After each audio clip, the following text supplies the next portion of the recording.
నమస్తే అండి. మీ పేరు? తంటపరెడ్డి కామేశ్వరరావుని. ఎలా ఉందండి ఇక్కడ చూసుకుంటుంటే మరి బడ్జెట్ ఇక ఎలక్షన్లు జరుగుతున్నాయి కదా, ఎలా అవునండి. ఉండబోతుంది అంటారు? ఇక్కడైతే చాలా మటుకి జనసేన పార్టీ ఎక్కువ ఉందండి. జనసేన పార్టీ బాగా వస్తుందండి. ఇక్కడే కాదండి, ప్రతి ఊరు అలాగే ఉన్నాయండి. ఇప్పుడు 4 ఊళ్ళు తిరుగుతానండి, తిరిగిన దాని మీద నాకు తెలుస్తుంది అనమాట. ఇక్కడే కాదండి, పిఠాపురం కూడా 4 కోట్ల కాడికి వెళ్తాను. అవి కూడా మామూలు జనసేన పుల్లుగా ఉందన్నమాట. ఇక్కడ మామూలుగా ఈ ఏరియా కాదండి, మామూలుగా ఈ పిఠాపురం ఈ తూర్పుగోదావరి జిల్లా, కాకినాడ జిల్లా మొత్తం అంతా కూడా ఆ రకంగానే ఉంటుందండి. ఇది కూడా తప్పు పోదన్నమాట. ఈ జిల్లా అయితే మాత్రం మొత్తం అంతా తెలుగుదేశం ఈ పవన్ కళ్యాణ్ కూటమి ఏ కలిసి వస్తుందండి. ఈ అన్నిటి మీద అదే కట్టుకుని వస్తుందండి. మరి వంగా గీత గారి పరిస్థితి ఏంటంటే? వంగ గీత గారి పరిస్థితి ఏముంటుందండి? ఇంత క్రితం వంగ గీత అంటే అందరూ పడి చచ్చేవారండి. ఇప్పుడు అది లేదు కదండి. ఆయాల వంగ గీతకి నేనే వేసినోండి. ఇంకా ఆయాల వేసామంటే ఇవాళ అయినాకి ఆవిడ వల్ల అయిపోయింది కదండి. ఎంపీ కరోనా వచ్చిందనుకోని 5 సంవత్సరాలు కాపాడలేదండి ఆవిడ. ఎవరికీ కాపాడలేదు. ఎక్కడున్నారో కూడా తెలియకుండా ఉందండి. ఇప్పుడు ఎలక్షన్ మళ్ళీ ఎమ్మెల్యేగా వచ్చిందండి. ఇంత క్రితం ఎమ్మెల్యే చేసిందండి, మళ్ళీ ఎమ్మెల్యేగా పోటీ చేసిందండి.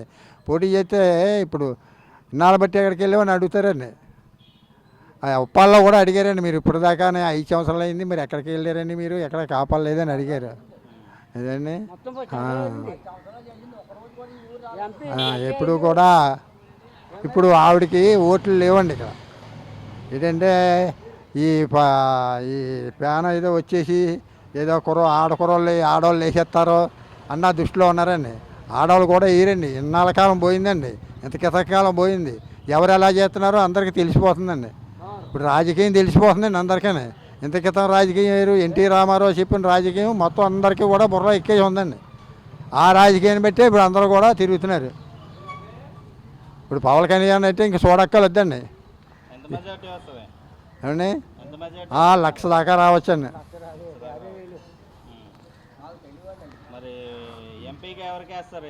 ఎంపీకి కూడా ఆయనకేండి, 2 ఏళ్ళకి అయినండి. మళ్ళీ ఇప్పుడు మామూలు ఆయన ఉన్నాడు కదండి, ఆయన పేరు ఏం పేరు, ఉదయ శ్రీనివాస్ గారు ఉన్నారు కదండి, ఆయనకే పడతాయండి. మళ్ళీ ఇంకోళ్ళకి ఎవరికి వేయరండి, మార్చరు. వేసి ఎవరికైతే వాళ్ళకే వేస్తారండి. ఇక్కడ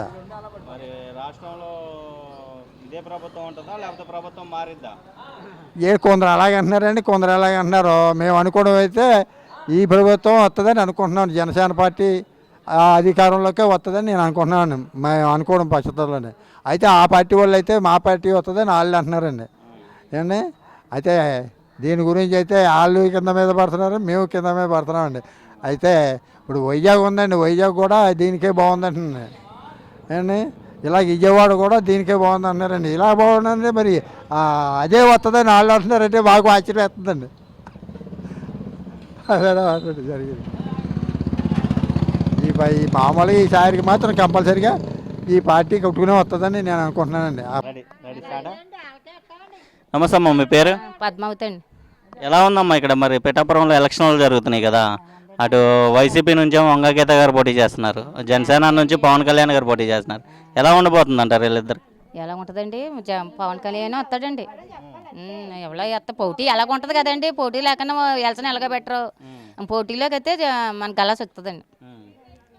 ఎంత మెజారిటీ రావచ్చు అండి గలాస్కి? డబల్ వస్తుందండి, మరి డబలే వస్తుందండి. ఇంకా దాని మీద వస్తే మన పవన్ కళ్యాణ్ డబల్ వచ్చేద్దండి.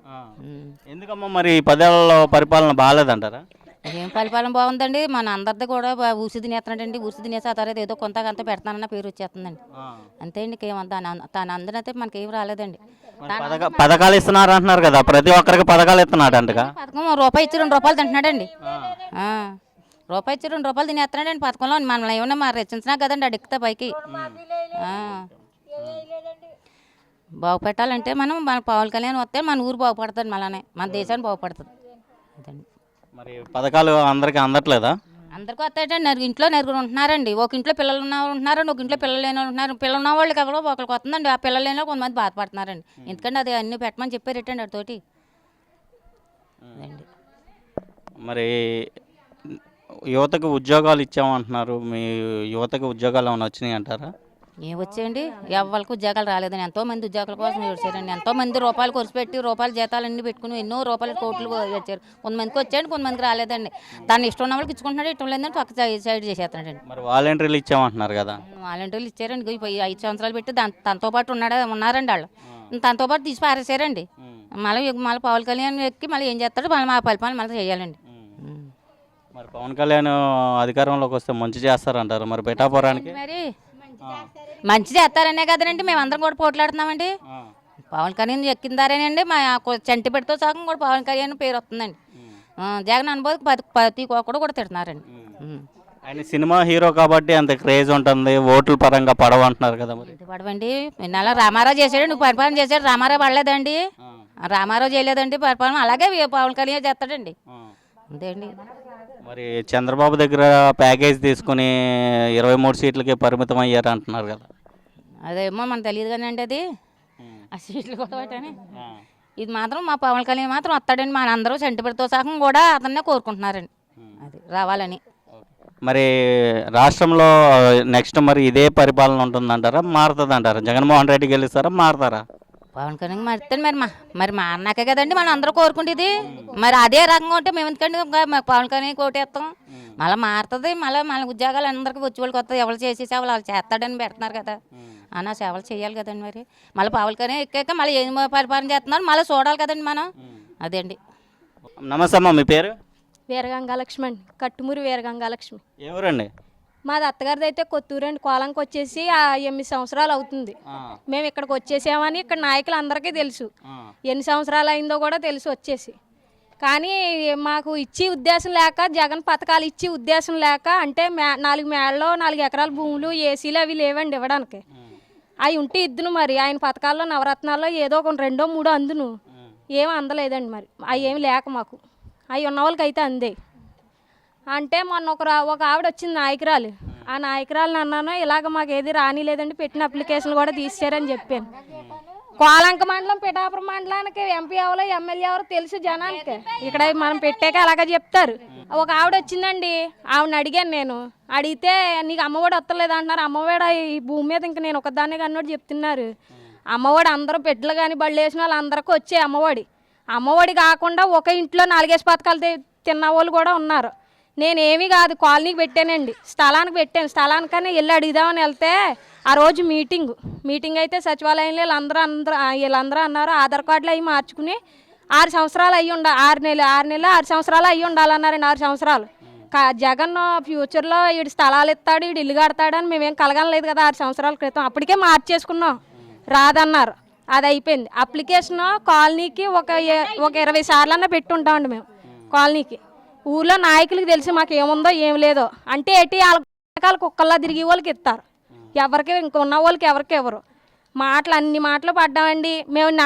జగన్ గారి పరిపాలనలో తిన్నాయి అయితే నేను అమ్మఒడి ఒకటి తిన్నా అని చెప్తున్నాను కదా.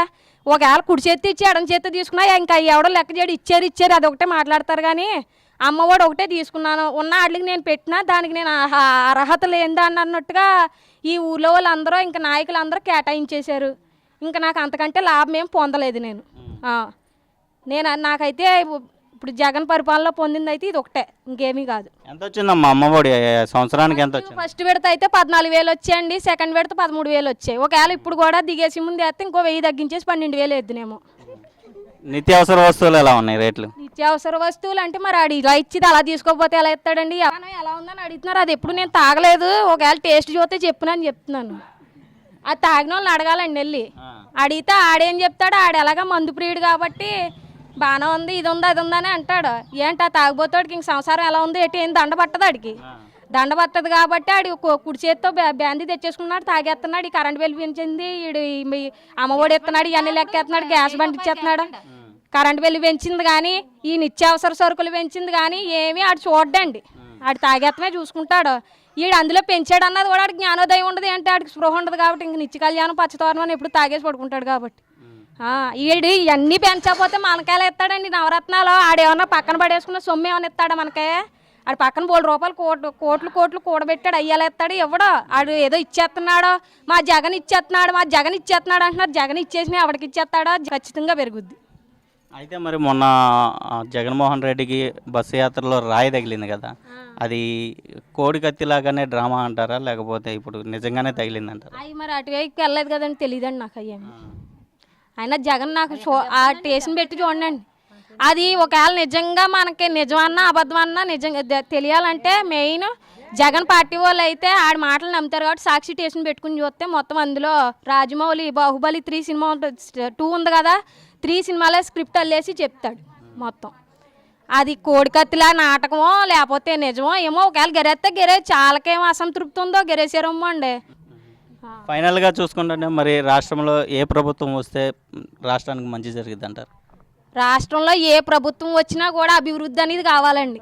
ఎవరు ఎక్కినా, ఇప్పుడు జగన్ ఎక్కాడంటే జగన్ ఎక్కినా, చంద్రబాబు నాయుడు గారు ఎక్కినా, పవన్ కళ్యాణ్ గారు ఎక్కినా సరే మెయిన్ అభివృద్ధి కావాలి, నిరుద్యోగులకు ఉద్యోగాలు కావాలి. మా ఊరికి ఏం కావాలని అడగలేదండి, అక్కడి నుంచి అన్నీ చెప్తున్నాను కానీ మీ ఊర్లోకి మీకు ఏమన్నా కావాలంటే అని మీరు అడిగితే లేదు. అడుగుతారమ్మో అని చూస్తున్నాను నేను, మీరు అడిగితే లేదు. మా ఊరికి బస్సు లేదు, పనిమాల ఆటో ఎక్కి వెళ్ళాలి. మా ఊరికి ఆ బస్సు అదే వెడల్పు సరిపోద్ది, ఆ బస్సు వేయచ్చు. నా చిన్నప్పటి నుంచి చూస్తున్నాను కానీ ఊరు అన్నట్లు కొన్న కోలంక ఊరికి ఎప్పుడు బస్సు లేదు, బస్సు వేయించండి. ఆడవాళ్ళకి ఏదైనా వర్క్ చేసుకుంటేలాగా అప్పుడులో జనసేన పార్టీలో బేబీ గారే మొత్తం ఇంక ఊరంతా దండేసి కాగితాలు అవి పట్టుకుని వెళ్ళారు, సెంటర్ పెట్టిందామని, మిషన్ సెంటర్ పెట్టిస్తాం లేకపోతే ఆడవారు ఏదో ఒకటి వర్క్ చేసుకుంటేలా పెట్టిందామని పెట్టారు. అది కూడా ఏమీ లేదు. మెయిన్ ఆడవాళ్ళకి ఇంటి దగ్గర గృహిణులు ఉంటారు కదా, వాళ్ళ ఖాళీ టైంలో ఏదైనా వర్క్ చేసుకుంటే ఇలాగ ఇప్పుడు వాళ్ళకే ఏదో ఫ్యూచర్లో ఉపయోగపడతాయి కాబట్టి వాళ్ళకి ఏదన్నా పథకం పెట్టి ఊర్లోని చేనేత పథకాలని ఇవన్నీ అవన్నీ అంటున్నారు కదండి, అలాగే ఏదో ఒకటి తెప్పించండి, మా ఊరికి బస్సు వేయించండి. ఆ రెండునండి. ఇంకేం ఎవరు వస్తే చేస్తారంటారు ఇవి మంచి పనులు? ఎవరు వచ్చినా సరే మెయిన్ మా ఊరికి ఇవి కావాలి, అదే ఈ ఏపీకి నిరుద్యోగులకు ఉద్యోగాలు కావాలి, అభివృద్ధి కావాలి. ఇంకా ఉన్నాయి కదా ఫెసిలిటీస్ అన్నీ లేని అని పెట్టాలి. లేనోడికి పెట్టాలంటే ఉన్నవాడే తింటాడండి మెయిన్. ఇప్పుడు ఈడు వెనకాల ఈడు తిరిగితే చంద్రబాబు నాయుడు ఎక్కాడంటే ఆడ ఏ పోలు తిరిగితే ఆడికి ఎడతారు, పవన్ కళ్యాణ్ ఏ పోలు తిరిగితే పవన్ కళ్యాణ్కి ఎడతారు. అంతేగాని ఇప్పుడు న్యాయంగా వేసారు ఓటు వీళ్ళకి లేదు, వీళ్ళు నిరుపేదలో నిజంగా వీళ్ళు మధ్యతరగతి కుటుంబం అని ఆలోచించి ఎవడు ఎత్తలేదండి. మెయిన్ వీళ్ళందరూ కూడా ఎలక్షన్ల టయానికి వచ్చి మీకు అవి ఏమందాయి మీకు ఏమందాయి అని ఇప్పుడు అడుగుతున్నారు కానీ ఈ ఎలక్షన్ టైంలో అడిగేది ఈ 5 సంవత్సరాల్లో ఏదో ఒక సంవత్సరానికి ఒకసారైనా సరే ఈ ఎంపీలు అవనండి ఎమ్మెల్యేలు అవనండి ఒకసారి వచ్చి ఇలాగ మీకు మేము అందించి నవరత్నాలు అందిస్తున్నాయి అమ్మ, మేము ఈ పథకం పెట్టాం, ఈ పథకం మీకు వస్తుందా, మీరు మధ్య తరగతి వల్ల మీకు ఏముంది, మీకు ఏది ఉందని అడగాలండి. వాళ్ళ ఈ ఎలక్షన్ టైంలో 5 సంవత్సరాలు వచ్చేసి 5 సంవత్సరాలు నాకోటే అని అడుగుతాం కాదు, అంతకు ముందు వచ్చి ఇలాగ మీకు ఏమందింది మీకు ఏం చేశారని అడగాలండి. వాళ్ళు అడిగితే అప్పుడు చెప్తారు. ఇప్పుడు మధ్యలో అడిగితే చెప్పరు. ఇప్పుడు ఓట్ల నాడు వచ్చేసి కాళ్ళొట్టుకుని చేతులొట్టుకుని ఓట్లు అడుగుతాం కాదండి, అప్పుడు పదవిలో ఉండగా వచ్చి ఎవరికే కష్టం ఉందో నిజంగా పేదోడికి అందుతున్నాయా లేవా ఉన్నవాడికి అందుతున్నాయా అని అడగాలండి. ఇప్పుడు అడగడం కాదండి. ఇప్పుడు ఈ తర్వాత ఎలక్షన్లో అన్నా సరే ఇదే చెప్తున్నానండి, ఎవరన్నా సరే ఎంపీలు అవని ఎమ్మెల్యేలు అవని పదవి అంతా అయిపోయాక మళ్ళీ ఓట్ల టైంలో వచ్చి అడుగుతాం కాదండి. ముందే పదవిలో ఉండగానే ఒకసారి మీకు అంత తీరిక లేకుండా ఉండరు, ఏడాదికి ఒకసారి అవనియండి, లేదంటే ఏడాదికి 2 సార్లు అవనియండి. మీకు ఖాళీ టైం చూసుకుని నిజంగా అభివృద్ధి జరుగుతుందా, నిజంగా నేను ఎట్టిన పథకాలు పేదలకు అందుతున్నాయా లేకపోతే ఉన్నవాడు తింటున్నాడా లేనోడు తింటున్నాడా అని అడిగి తెలుసుకోవాలండి. ఒకవేళ వాళ్ళకే ఖాళీ లేదనుకోండి కింద ఉంటారు కదా ఇంకానే అలాగజాను. ఇప్పుడు తల్లి మంచిదైనా బిడ్డలు మంచిలా వాళ్ళు ఇప్పుడు ఇచ్చేస్తాడని పెట్టేస్తాడు ఆయన పెట్టేసినా వెనకాల నాయకులు వాళ్ళకి నచ్చిన వాళ్ళకి ఇచ్చుకుంటున్నారు, అది ఆయనకి తెలదు. ఆయన తెలాలి కాబట్టి ఖాళీ చేసుకుని ఒకసారి వచ్చి చూసుకోవాలండి, అది చెప్తున్నాను. మొన్న గీత గారు వచ్చారు, ఆవిడకి కూడా అదే చెప్పాను. అంటే ఏదైనా ముఖం మీద మాట్లాడితేనే ఆవిడకి నచ్చలేదు, నాకు ఇలా జరిగిందండి అని చెప్పాను, ఆవిడకి నచ్చలేదు. ఇలా చేస్తే మాత్రం ఈవిడికే కాదు ఎవరికైనా సరే అండి, వాళ్ళకి నిజంగా పేదలకు ఏమంటుంది ఏంటన్నది వాళ్ళకి ఒక అవగాహన ఉంటుందండి. అంతే అండి. ఫైనల్గా మీ ఓటు ఎటు వేస్తారంటారు? నా ఓటు అండి అప్పుడు కొలిది ఎలా ఉంటే అలాగే వేస్తానండి, వాళ్ళకి వీళ్ళకని చెప్పనండి నేను. డబ్బులు ఎవరు ఎక్కువ ఇస్తే వాళ్ళక? డబ్బులు మేము ఎప్పుడు ఇచ్చుకోమండి, డబ్బులు ఇచ్చుకోకుండా వేసిన వాళ్ళని బాగా దిగ్గొట్టు వదిలేశారు. డబ్బులు ఇచ్చుకుని ఈసారి వీడి దగ్గర ఇచ్చుకుని అవతలోడికి వేసేస్తుండాలి. ఓటు అయితే వాళ్ళకి వీళ్ళకని చెప్పనండి, అప్పుడు కొలిది నా అదే ఇంట్రెస్ట్ ఎలా ఉంటే ఎటువైపు ఉంటే అటువైపుకి వేస్తాం.